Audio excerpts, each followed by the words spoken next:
मंडळी नमस्कार. अण्णांचा शेतमळा अण्णा पानसरे फार्ममध्ये आपलं सहर्ष स्वागत. मंडळी लिंबावर चढून पाला तोडावा लागतो बघा. एवढा उंच लिंब आहे.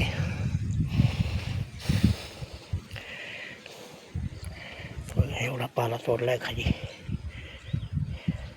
ते बघितलं. मजा वाटते, पण काय नजारा दिसतो बाहेर. इथे दादाची विहीर. दादा काहीतरी करतो वाटतं.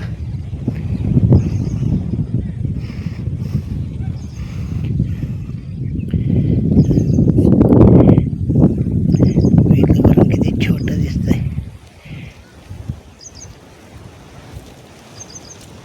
पाऊस नाही, काय करणार. चला आता उतरूया.